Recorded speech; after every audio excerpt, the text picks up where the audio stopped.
ഞങ്ങളുടെ കമ്മ്യൂണിറ്റിയിൽ ചേരാൻ താല്പര്യമുണ്ടെങ്കിൽ, പുതിയ അപ്ഡേറ്റ്സിനെ കുറിച്ചോ ട്രെയിനിങ്ങിനെ കുറിച്ചോ സെമിനാർസിനെ കുറിച്ചോ കോച്ചിങ്ങിനെ കുറിച്ചോ അറിയാൻ താല്പര്യമുണ്ടെങ്കിൽ, യൂട്യൂബിലെ ഡിസ്ക്രിപ്ഷനിൽ 2 വാട്സാപ്പ് ഗ്രൂപ്പുകളുണ്ട്. 2 ലിങ്ക് ഉണ്ട്. ഒന്ന് ഇംഗ്ലീഷിൽ ഉള്ള ലിങ്കാണ്, ഒന്ന് മലയാളത്തിൽ ലിങ്ക്. നിങ്ങൾക്ക് ഇംഗ്ലീഷ് മാത്രം അറിയാമെങ്കിൽ ഇംഗ്ലീഷ് ലിങ്ക് ക്ലിക്ക് ചെയ്തിട്ട് ആ ഗ്രൂപ്പിൽ ജോയിൻ ചെയ്യാം. നിങ്ങൾക്ക് മലയാളം മാത്രം അറിയാമെങ്കിൽ മലയാളം ഗ്രൂപ്പിൽ ജോയിൻ ചെയ്യാം. നിങ്ങൾക്ക് 2 ലാംഗ്വേജും അറിയാമെങ്കിൽ, കംഫർട്ടബിൾ ആണെങ്കിൽ 2 ഗ്രൂപ്പിലും ജോയിൻ ചെയ്യാം. I'll see you in the group. Sir, ഞാനൊരു അധ്യാപികയാണ്. ഓക്കെ, ഒരു മിനിറ്റ്. എന്നെ സർ എന്നുള്ള വിളി ഒഴിവാക്കണം കേട്ടോ. എന്നെ സെൻസൈ എന്ന് വിളിച്ചാൽ മതി, അതെൻ്റെ പേര്. ഓക്കെ, സെൻസൈ എന്ന് വിളിക്കാം. ഓക്കെ, സർ എന്നുള്ള വിളി ഒന്നും വേണ്ട. ഓക്കെ, ഒരു മിനിറ്റ്. ആദ്യം എനിക്ക് അറിയേണ്ടത്, ഈ ഒരു സെഷൻ്റെ എൻഡിൽ നിങ്ങൾക്ക് എന്താ ക്ലാരിറ്റി വേണ്ട അത് പറയാം. നിങ്ങളെ ക്ലാരിറ്റി എന്താണെന്ന് പറയാം. പേടിയില്ലാതെ സ്റ്റേജിൽ സംസാരിക്കാൻ കോൺഫിഡൻസ്. ബ്യൂട്ടിഫുൾ.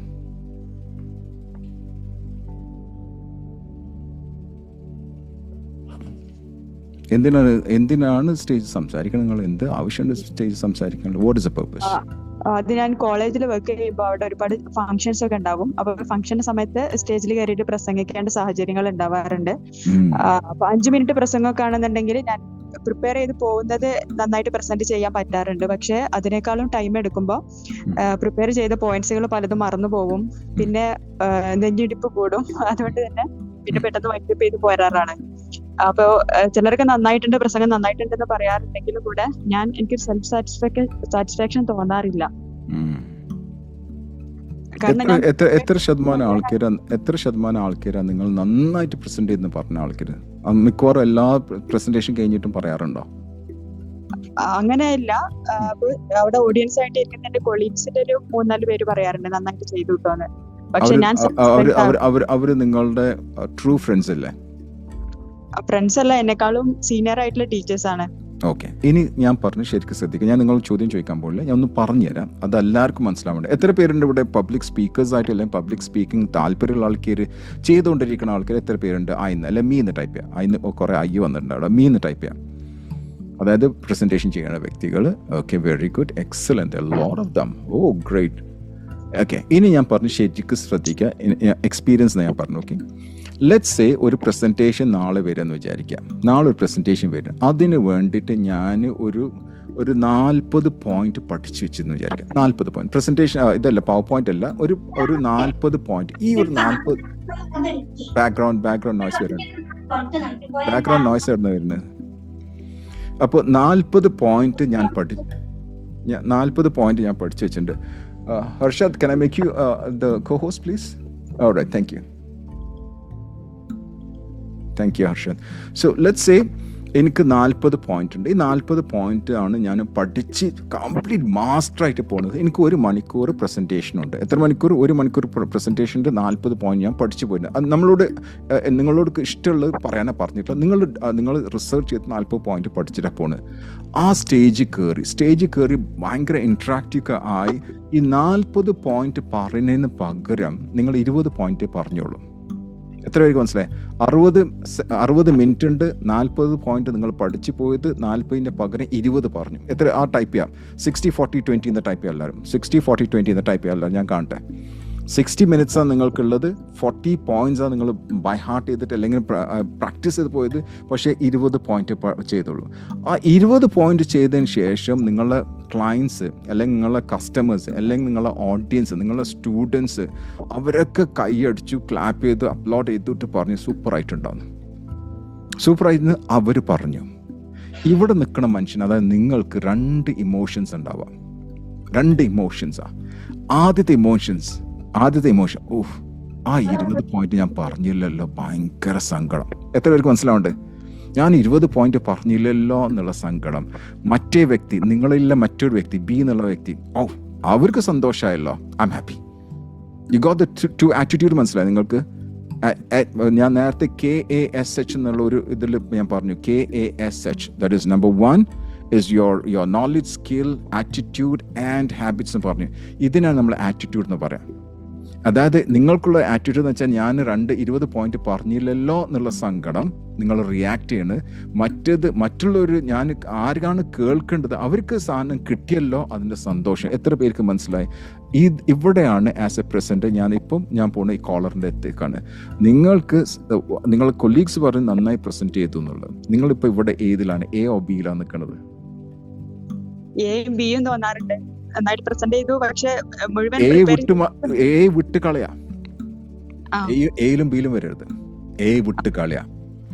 എയിലാണ് നിങ്ങൾ ഫോക്കസ് ചെയ്യണമെന്നുണ്ടെങ്കിൽ നിങ്ങൾ സെൽഫ് സെൻട്രിക് ആണ്. I want everyone to write SC എന്നിട്ട് ആ ടൈപ്പ് ചെയ്യാം. സെൽഫ് സെൻട്രിക്, ഞാനാണ് ഇവിടെ അറിയപ്പെടേണ്ടെന്നുള്ള വ്യക്തിയാണ് എപ്പോഴും അത് ചിന്തിക്കണം. You with me? Audience centric, മറ്റത് AS ആ. Audience centric AC audience centric ആയിട്ടുള്ള വ്യക്തി ഞാനല്ല പ്രധാനം, അവരാണ് വലുത്. അത് നമുക്ക് ഇങ്ങനെ മനസ്സിലാവും കേട്ടോ. ഒരു സെൽഫ് സെൻട്രിക് ആയിട്ടുള്ള വ്യക്തി സ്റ്റേജിൽ കയറുമ്പം ആ വ്യക്തി ഡ്രസ്സ്, അതിലെ ബ്ലേസേഴ്സ്, അതേപോലെ സെൽഫ് അട്രാക്ഷന് വേണ്ടിയിട്ടുള്ള ഡ്രസ്സ് കംപ്ലീറ്റ് ഇട്ടുണ്ടാവും. എത്ര പേർക്ക് മനസ്സിലാവേണ്ടത്? അത് കണ്ടതേ നമുക്ക് അറിയാൻ പറ്റും. അത് സെൽഫ് സെൻട്രിക് ആയിട്ടുള്ള വ്യക്തിയാണ്. മറ്റതാണെങ്കിൽ നോർമൽ ആയിരിക്കും. അവർക്ക് അവരുടേതായ പ്രാധാന്യം കൊടുക്കില്ല. അവിടെയുള്ള ഓരോ വ്യക്തിക്കും, അവിടെയുള്ള ഓരോ ഓഡിയൻസ് മെമ്പേഴ്സിനാണ് അവർ പ്രാധാന്യം കൊടുക്കില്ല. അവർ ഫോക്കസ് ചെയ്യില്ല. ഞാൻ ഈ പറഞ്ഞത് അവർക്ക് മനസ്സിലായി, ഞാൻ ഹീറോ ആവേണ്ട ആവശ്യമില്ല, ഞാൻ പറഞ്ഞത് അവർക്ക് മനസ്സിലായി, എനിക്ക് സന്തോഷമാണ്. You're with me? Yes sir. Okay, so anyone, not sir, okay, so anyone who gets onto the stage, eppalum focus on not self-centric, it has to be audience-centric. I want everyone to say got it, got it. അവിടെ ആണെങ്കിൽ മാത്രം നിങ്ങൾക്ക് സന്തോഷം ഉണ്ടാവുള്ളൂ, അവിടെ ആണെങ്കിൽ അവർക്കും സന്തോഷം ഉണ്ടാവില്ല. അല്ലെങ്കിൽ ഓരോരോ പ്രോഗ്രാം കഴിഞ്ഞ് നിങ്ങൾ വീട്ടിലേക്ക് തിരിച്ചെത്തുമ്പോൾ നിങ്ങൾ സന്തോഷം ഉണ്ടാവില്ല. Okay? Right? Okay. So, number 1, stage fear ഉണ്ട്. 5 മിനിറ്റ് ആണ് നിങ്ങൾ ചെയ്യും. 5 മിനിറ്റിന് മേലാണ് നിങ്ങൾക്ക് പേടിയുണ്ട്, മറന്നുപോകും, ഹാർട്ട് ബീറ്റ് കൂടും, അല്ലേ? അപ്പം അതിനുള്ള എന്തൊക്കെ വഴിയുണ്ട്? ആ ഹാർട്ട് ബീറ്റ് ഒന്ന് കുറക്കാനും പേടി മാറാനും എന്തൊക്കെ വഴിയുണ്ട്? നമ്മൾ പോയിന്റ്സ് എഴുതി കൊണ്ടുപോവാണെന്നുണ്ടെങ്കിൽ ജസ്റ്റ് നോക്കിയിട്ട് പറയുകയാണെങ്കിൽ ഓക്കെയാണ്. പക്ഷെ അങ്ങനെ നോക്കിയിട്ട് പറയുമ്പോ അങ്ങനെ നോക്കുന്നത് മോശമല്ലേ കരുതിയിട്ട് നോക്കാതെയാണ് എല്ലാം പറയാറ്. ഏറ്റവും വലിയ പ്രാസംഗികർ ചിലപ്പോൾ നോക്കിയിട്ടല്ലേ ചെയ്യാറ്, അല്ലേ? എത്ര പേര് അംഗീകരിക്കുന്നുണ്ട്? ഏറ്റവും ചില വലിയ പ്രാസംഗികർ ചിലപ്പോൾ നോട്ട് ബുക്ക് നോക്കിയിട്ട് വായിക്കണ പോലെ ആയിരിക്കും വായിക്കണ്ടാവുക. എന്നിട്ടാണ് ഒരു ചെറിയൊരു ഷീറ്റ് കയ്യിൽ വെക്കണത്. അതിന് യാതൊരു കുഴപ്പമില്ല. അത് നമ്മളെ ഈഗോ ആണ്. ആ ഈഗോനെ ആദ്യം മാറ്റിക്കളയാം. അത് കുറച്ച് കഴിഞ്ഞാൽ അത് മാറിപ്പോവും. ഇനി നോക്കാം, ഞാൻ പറഞ്ഞ ഒരു ടെക്നിക്ക്. ഓക്കെ, ഞാൻ ആദ്യത്തെ പ്രസംഗം അല്ലെങ്കിൽ ആദ്യത്തെ പെർഫോമൻസ് ചെയ്തത് വെറും 30 സെക്കൻഡാണ്. അതോടെ നിങ്ങൾ 5 മിനിറ്റെങ്കിലും പറയണ്ടല്ലോ. നമുക്ക് 30 സെക്കൻഡിന് മേലെ എനിക്ക് വെള്ളം വെറ്റിപ്പോയി വായിൽ. എൻ്റെ ഫ്രണ്ട്സിനോട് ഞാൻ സംസാരിക്കും, പക്ഷെ എനിക്ക് സംസാരിക്കാൻ പറ്റില്ല. You with me? പക്ഷെ ഇപ്പം നിങ്ങൾ 14 മണിക്കൂറോ 15 മണിക്കൂറോ എത്ര മണിക്കൂർ വേണം എന്നോട് സംസാരിക്കാൻ പറഞ്ഞാൽ ഞാൻ സംസാരിക്കും ഓൺ ദ ടോപ്പിക്. നൗ സ്റ്റേജിൽ നമ്മൾ കയറുമ്പോൾ, സ്റ്റേജിൽ കയറുമ്പോൾ നമ്മൾ അറിയേണ്ട ചില കാര്യമുണ്ട്.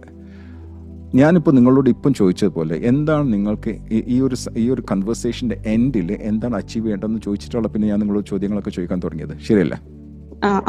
അപ്പം I want everyone to understand, start with end in mind.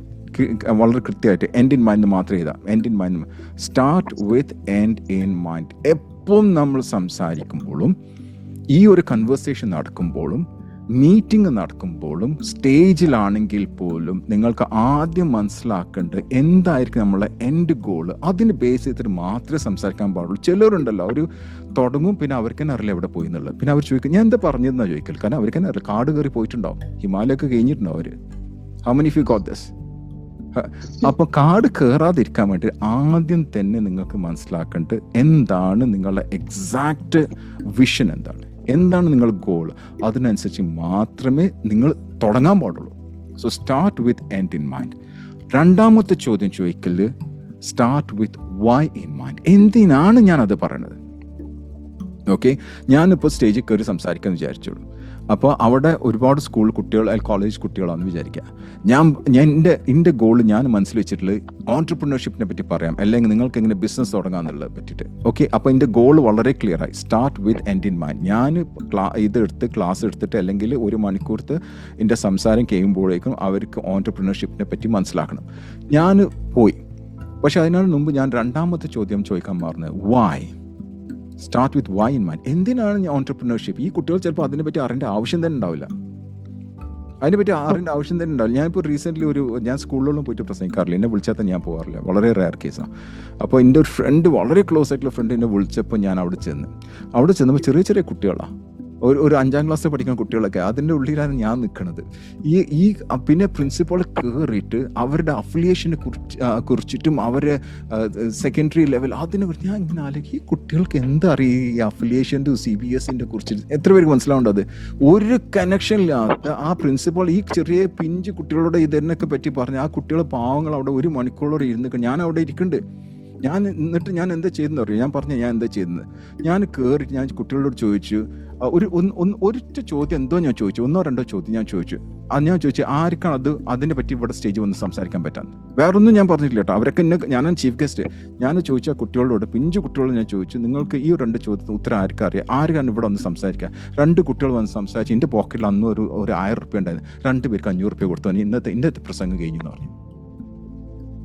ഞാൻ കളവ് പറഞ്ഞ ആളല്ല, ഞാൻ സത്യമായിട്ട് ചെയ്തതായത്. കാരണം എന്ന് വെച്ചാൽ ആ കുട്ടികൾ, പാവം കുട്ടികൾ 1 മണിക്കൂർ അവിടെ ഒരു പ്രസംഗം കേട്ടിരിക്കും. ആ പ്രസംഗം അവരെ തലയിലും കയറിയില്ല, തലിൻ്റെ മേലെ കൂടെ പോയിട്ടുണ്ടാവും.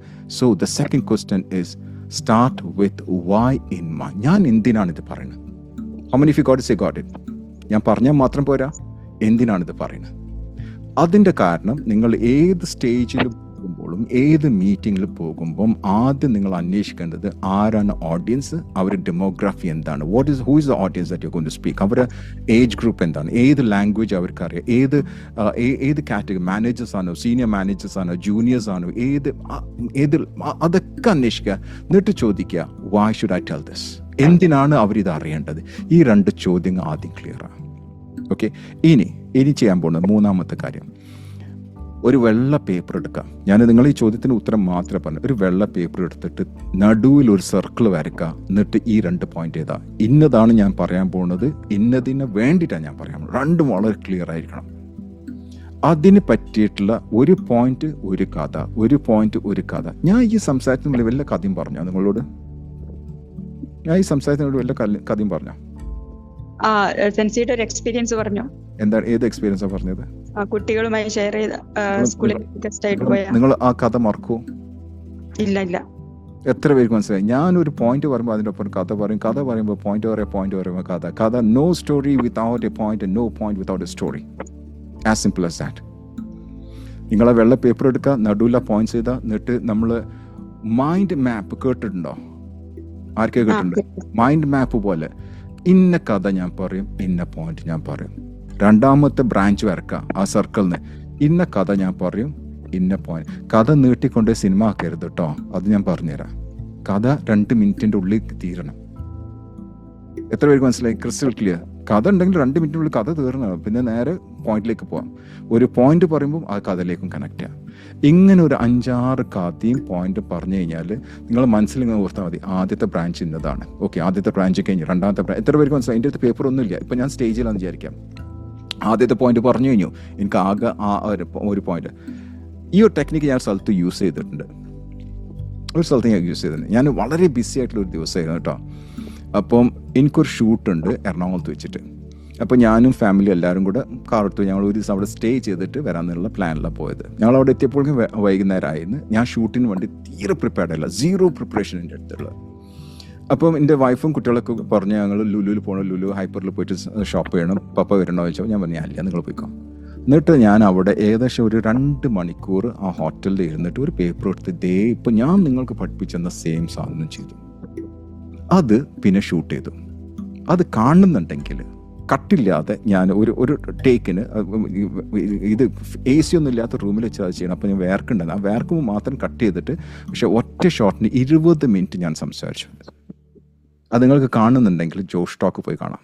മലയാളത്തിൽ ജോഷ് ടോക്കിൻ്റെ കഥ ഞാൻ പറഞ്ഞു. ഞാൻ അവിടെ പോയി ഒരു ടോപ്പിക്കും ഇല്ലാതെ ഇങ്ങനെ കഥ പറഞ്ഞിട്ട് ഞാൻ ചെയ്തത്. അതിൽ കറക്റ്റ് ഞാൻ പറഞ്ഞത് എനിക്ക് 6 സ്ട്രാറ്റജീസ് ഉണ്ട്. എങ്ങനെയാണ് ഞാൻ 6 സ്ട്രാറ്റജീസിന്, ഈ 6 സ്ട്രാറ്റജി എന്ന് പറഞ്ഞ കഥ എല്ലാ സ്ഥലത്തും ഞാൻ കഥ കണക്ട് ചെയ്തിട്ട് പോയിട്ടില്ല.